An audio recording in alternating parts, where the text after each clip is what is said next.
A blonde was out in her yard weed whacking when she didn't realize that her cat was hiding in the grass. She ended up weed whacking off his tail. Well, she immediately gathered up the cat and took him to Walmart.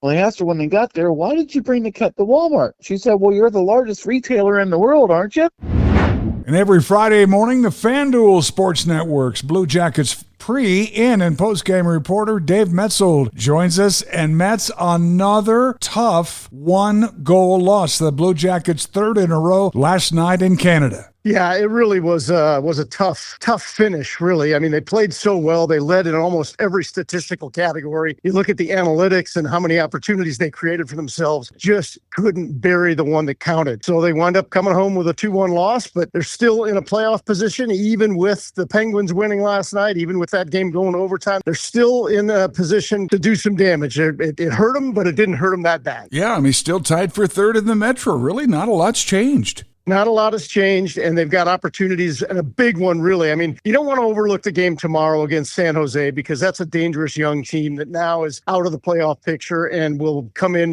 just playing carefree. But then Sunday, they got Boston, and we've been talking about these games with Boston coming up. 2 of them left before the end of the season, and it's going to be a battle. It's just going to be a battle. Very important weekend at home for the Jackets. Blue Jackets pre, in, and post-game reporter Dave Maetzold, who you see on the FanDuel Sports Network, joining us here on our weekly Blue Jacket Report. And here we come now into the stretch run of the season. Just 10 games left, 6 of them on nationwide ice, and as you mentioned, several here against conference foes, albeit certainly not San Jose coming tomorrow afternoon. Right, but San Jose can still take 2 points away from the Blue Jackets, so you can't let up at all. It's not a 4-point game, but it's an opportunity to get more points and continue to climb and continue to solidify your postseason position. That's what matters. Yeah, we talk about Boston. We talk about coming back here to Montreal in a couple of weeks. We talk about how important those games are, but every game that gives the team an opportunity to, again, strengthen their position is vitally important. Now, Mets, I haven't asked you for a couple of weeks my favorite question, and it might be getting dicey now as we get to the end of the season. Tell us something we don't know that only Maverick listeners are going to know right now. I learned something here in Montreal from Rick Bowness that I never would have guessed. He was talking to reporters here, and he said, "I hate having my name attached to the term old school.